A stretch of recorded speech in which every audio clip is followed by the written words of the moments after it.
এখন কিন্তু সেই সম্প্রীতিটা নেই। অমুক আওয়ামী লীগ করে ওকে মামলা দিয়ে দমায়ে রাখতে হবে, অমুক বিএনপি করে একে মামলা দিয়ে দমায়ে রাখতে হবে। এই যে মামলা হামলার একটা রীতি বাংলাদেশে চালু হয়েছে, এই সামাজিক অবক্ষয় থেকে বেরোতে হলে প্রথমে এই জিনিসগুলোর মধ্যে আমাদের বেরোতে হবে। দ্বিতীয়ত এই যে মাদক। আর যখনই আমি অবৈধ আয় করব, বাবা তোর মার কাছে টাকা আছে, তুই টাকা 10,000 15,000 যা লাগে নিয়ে যাস। এখন আমি টাকা কোথায় ব্যয় করতেছি, খারাপের লাইন দেখ, আমি টাকা কোথায় ব্যয় করতেছি, ছেলের এখানে কোনো দোষ নাই। ভাই ভাই দূরত্ব হচ্ছে, এক ভাইয়ের পয়সা হয়ে যাচ্ছে, আরেক ভাই পয়সা হচ্ছে না, সে ভাইকে ফেলাই দেবে এমন না। দূরত্ব হচ্ছে কিছু কিছু হিংসামূলক কাজের কারণে। আগে ছোটবেলায় আমরা দেখেছি, আমার বাপ যদি মরে গেছে আমার ছোট থেকে, তখন আমি বড় ছিলাম, আমাকেই চলাতে হয় সংসারটা খাইটি খুঁটি। যখন আমার ভাই যখন ছিনা হয়ে গেছে, ভক্তি আর শ্রদ্ধাই যখন দ্রুত সৃষ্টি করে, তখন মানুষের বিবেকবোধ আর থাকে না। সে কারণে মানুষের মধ্যে প্রেম, ভক্তি, ভালোবাসা দিন দিন কমে আসছে। এর কারণ হিসেবে জানা যায় মানুষের মধ্যে অহংকারী মনোভাব, একমুখী চিন্তা ভাবনা প্রয়োগ, নিজে বড় কিছু ভাবা, অন্যকে খাটো করানো। ফলে পরিবার তথা সমাজ ক্রমান্বয়ে মন্ত্রের দিকে ধাবিত হচ্ছে। দিন দিন মানুষের মূল্যবোধ ও চূড়ান্ত অবক্ষয়ের পেছনের মূল কারণ আরকে নিউজের তথ্য অনুসন্ধানে ধারাবাহিক পর্বে আজ চতুর্থ পর্বে তুলে ধরা হয় এর বাস্তব চিত্র। আসলে আমার কাছে মনে হয়, আমি একজন সমাজকর্মী হিসাবে, বাংলাদেশের এই সামাজিক অবক্ষয়ের পেছনে কারণ দুইটা। প্রথম কারণ রাজনৈতিক সমন্বয়হীনতা, সম্প্রীতি, রাজনৈতিক সমন্বয়হীনতা এবং সম্প্রীতি আমাদের মাঝে নেই। এর কারণ যদি বলি আমি, সেটা প্রথম কারণ হচ্ছে আপনার নিজের দলের মধ্যে গ্রুপিং। আগে কিন্তু এই জিনিসগুলো ছিল না।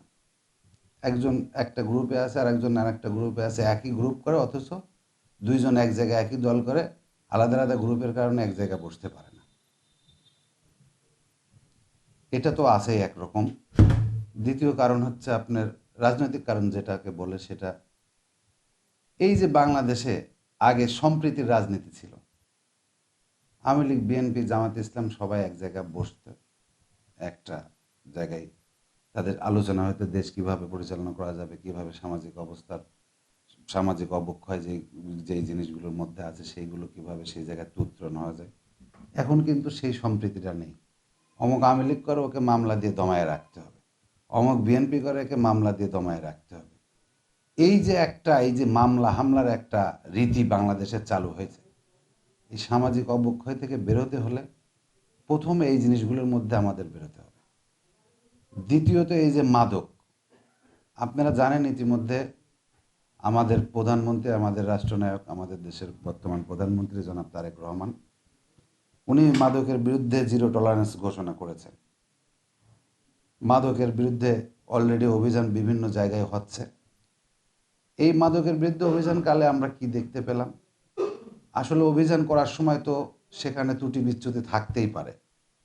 পুলিশ যখন অভিযানে যাবে তখন তো পুলিশ তার ওইভাবে চেনে না, সোর্সের মাধ্যমে তারা জেনে অভিযান পরিচালনা করে। সেখানে কে ঢাকা বিশ্ববিদ্যালয়ে অধ্যয়ন করে, কে দুর্গাপুরী হাই স্কুলে অধ্যয়ন করে, এগুলো তার পুলিশের জানার কথা না। রাতে যখন একজন মানুষের কাছে হাতুড়ি সহ বা আরও অন্যান্য দৈনন্দিন কাজের সামগ্রী সহ যখন একটা মানুষকে, যেখানে মাদকের হট স্পট বলা হয়, সেই সমস্ত জায়গায় একজনকে পাওয়া যায়, সাধারণত পুলিশ তো ভেবে নেবে যে এরা হয়তো অবশ্যই কোনো মাদক কারবারি বা মাদক সেবী, এরকম কিছু ভাবতেই পারে। সেটা নিয়ে তাদেরকে জিজ্ঞাসাবাদ করলে সেটা নিয়ে আন্দোলন হয়।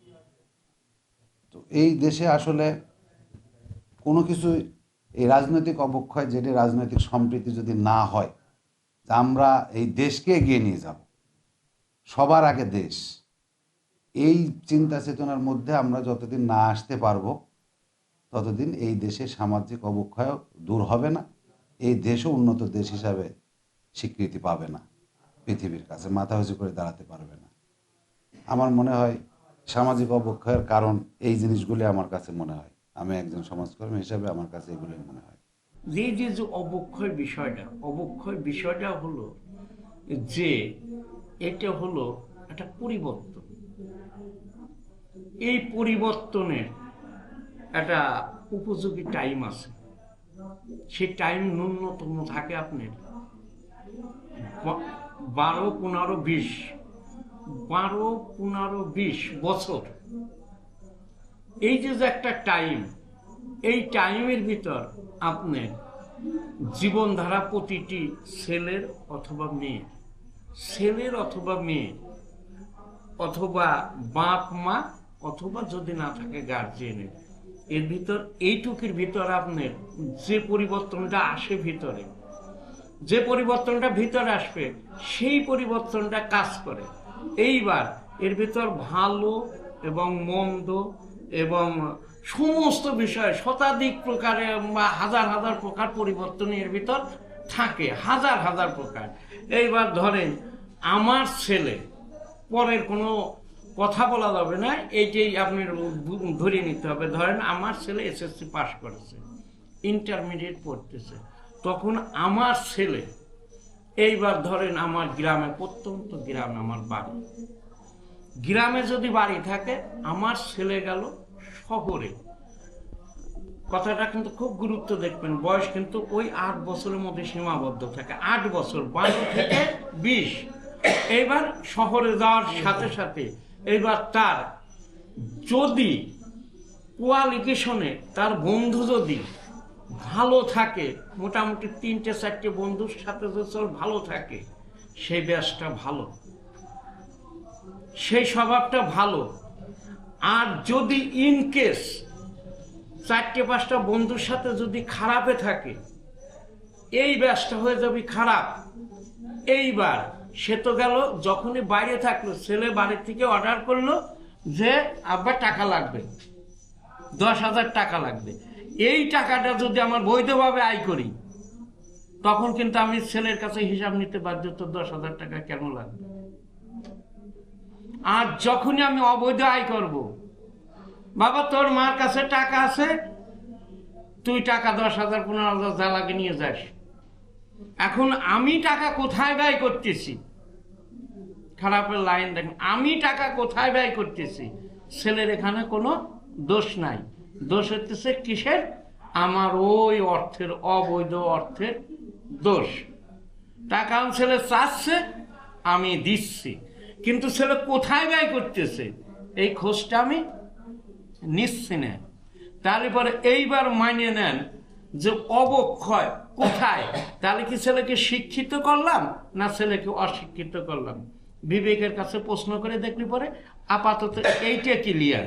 এইগুলা প্রতিহিংসা কিছুটা, আর কিছুটা মনে করেন মানুষ যখন নিচে থাকে, যখন একটু উপরের দিকে তাকায়, তখন তার নজরটা উপরের দিকে চলে যায়, যার কারণে দূরত্ব সৃষ্টি বেশি হচ্ছে।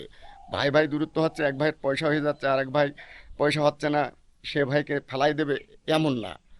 দূরত্ব হচ্ছে কিছু কিছু হিংসামূলক কাজের কারণে, যেগুলা আমরা মোটেও পছন্দ করি না। এর থেকে উপায় আসলে আমি সঠিকভাবে বলতে পারবো কিনা জানি না, তবে আমার মনে হয় আন্তরিকতা কার্যক্রমের মাধ্যমে হবে। আগে ছোটবেলায় আমরা দেখেছি, আমার বাপ যদি মরে গেছে আমার ছোট থেকে, তখন আমি বড় ছিলাম, আমাকেই চলাতে হয় সংসারটা খাইটি খুঁটি।